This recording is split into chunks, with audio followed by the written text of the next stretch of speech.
In this video, we have this question. An LC circuit contains 20 milli henry inductor. तो एक LC circuit है, उसमें देखो LC में यानी उसमें एक इंडक्टर है और एक कैपेसिटर है, रजिस्टर नहीं है. और इसमें जो गिवन चीज़ें हैं वो लिख देते हैं. तो सबसे पहले given inductance that is 20 milli henry which is 20 times 10 raised to the power minus 3 Henry.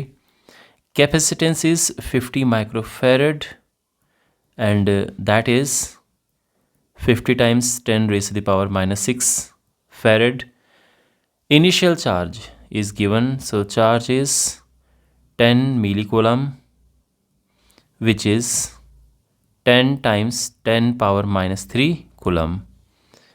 Okay, now let's do these parts one by one. So first of all, the A part. What is the total energy stored initially? देखो, हमारे पास जब भी एक LC circuit होता है तो उसमें शुरू में जो कैपेसिटर होता है वो फुली चार्ज है, और अगर वो फुली चार्ज है तो हम एज्यूम करते हैं कि करंट में सर्किट में कोई करंट फ्लो नहीं हो रहा है. उस केस में जो हम एनर्जी लेते हैं, energy of this in this capacitor, that is half q square upon c.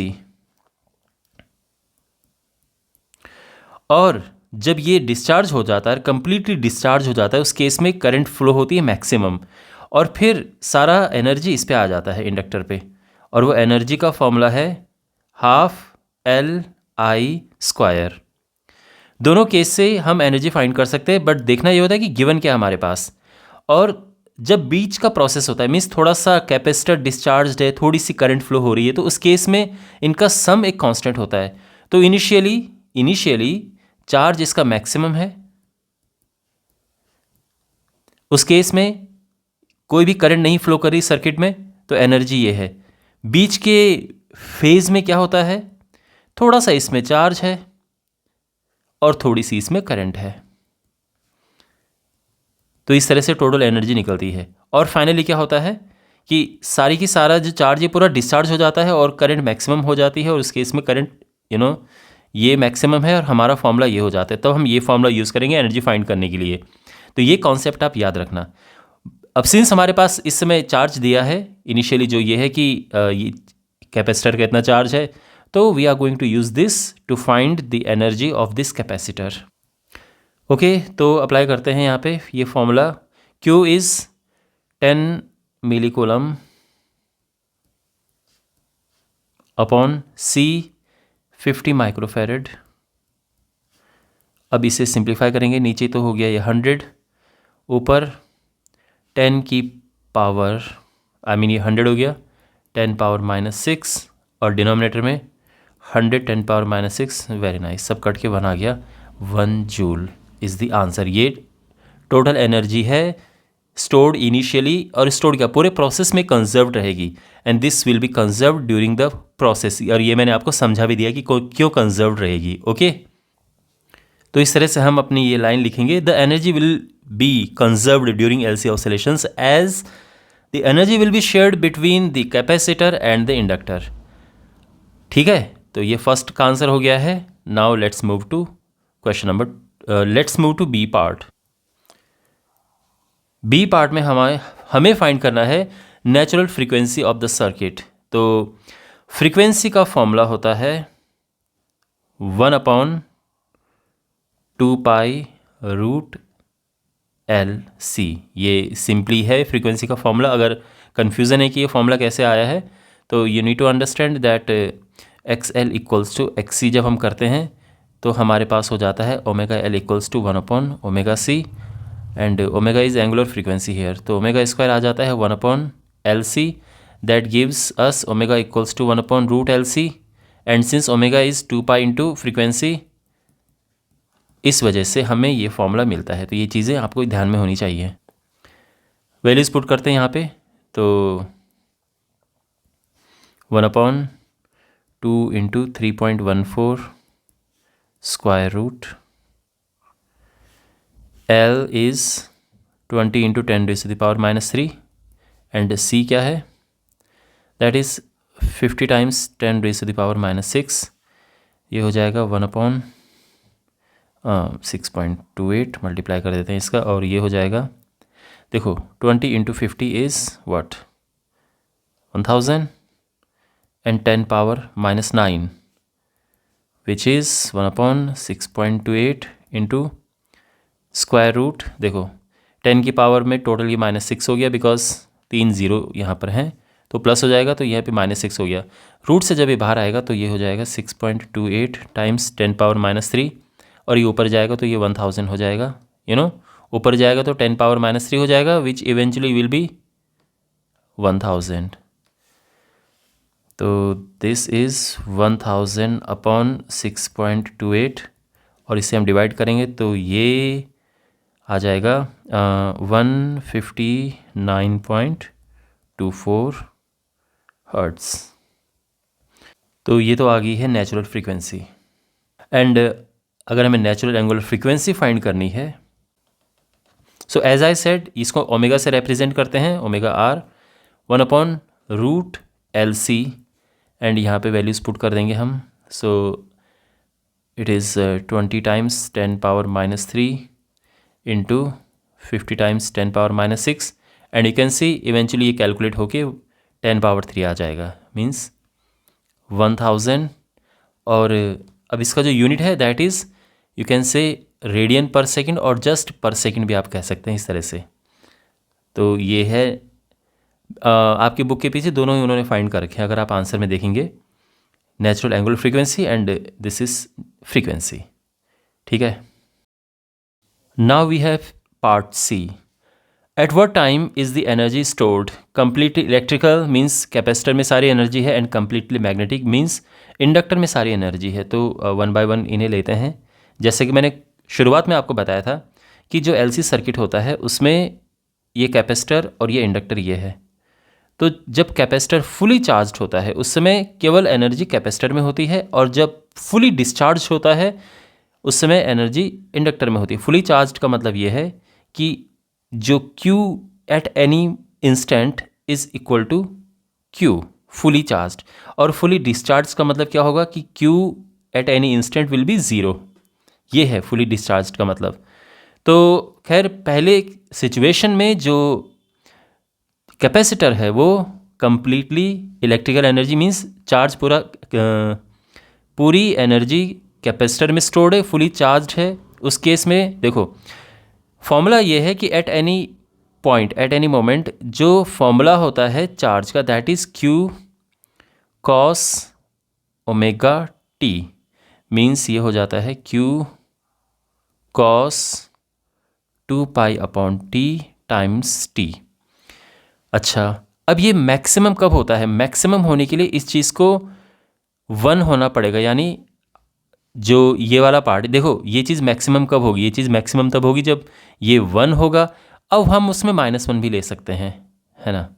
तो हमें क्या करना है कि जो ये वाला पार्ट है cos 2π/t इंटू t, ये +-1 हम लेंगे।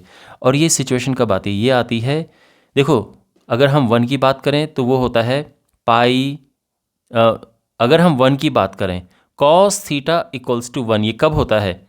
ये होता है 0 डिग्री 0 पे, बिल्कुल 0 रेडियन पे। देन ये 2π पे होता है, 4π 6π इस तरह से।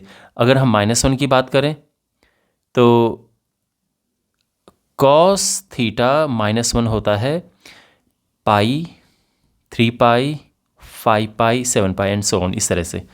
तो यहाँ पे जो हम ये 2πt ये हम क्या लेंगे?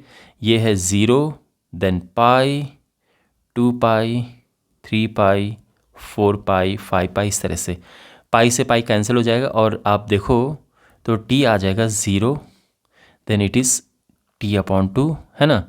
अगर 0 रखोगे तो 0 आएगा, पाई रखोगे तो t/2 आएगा, 2π रखोगे तो जस्ट t आएगा, 3π रखेंगे आप तो 3t/2 आएगा, 4π रखोगे तो 2t आएगा, और इस तरह से ये है।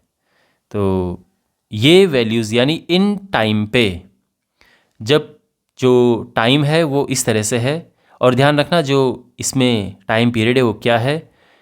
सिंस इस क्वेश्चन में हम ऑलरेडी फ्रीक्वेंसी फाइंड कर चुके हैं, तो आप जानते हैं कि 1 अपॉन फ्रीक्वेंसी होता है टाइम पीरियड। तो इट मीन्स 1 अपॉन जो ये 159.24 इतना सेकेंड ये इसका टाइम पीरियड है, और इसको हम कैलकुलेट कर सकते हैं। तो ये आएगा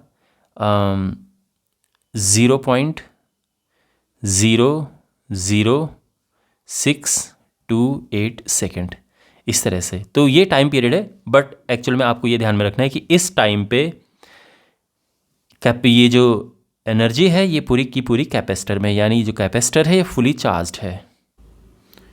जो सेकंड केस है उसमें जो चार्ज है वो ज़ीरो होना चाहिए, जैसे कि इसमें लिखा है कि कंप्लीटली मैग्नेटिक का मतलब क्या है कि जो कैपेसिटर है पूरा डिस्चार्ज्ड है, एनर्जी केवल इंडक्टर में है, और Q ज़ीरो होगा उस केस में। तो simply Q cos 2π/T times T equals to zero. और cos थीटा कब ज़ीरो होता है? ये ज़ीरो होता है π/2 पे ज़ीरो होता है, देन 3π/2, देन 5π/2, देन 7π/2, इन पे ये ज़ीरो होता है।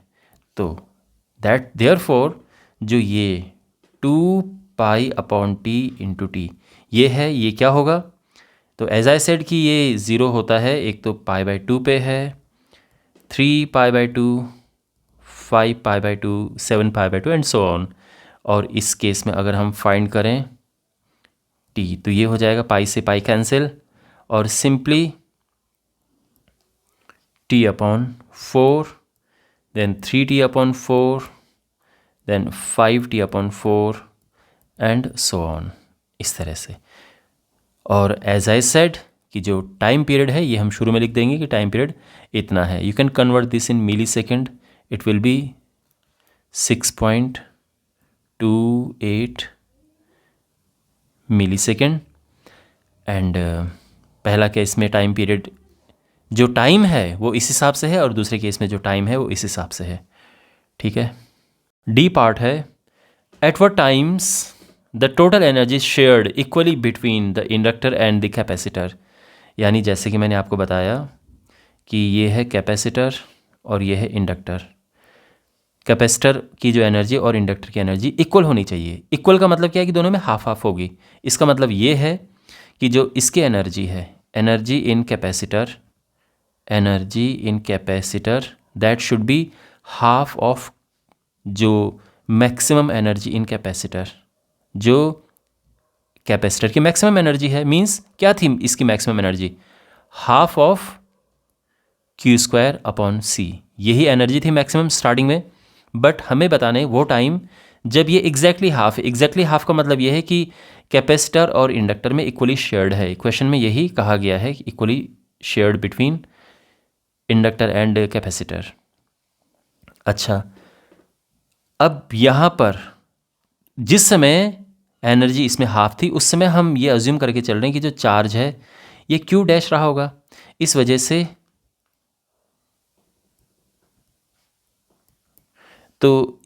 से जो इसकी एनर्जी है that is what? Half Q'²/C।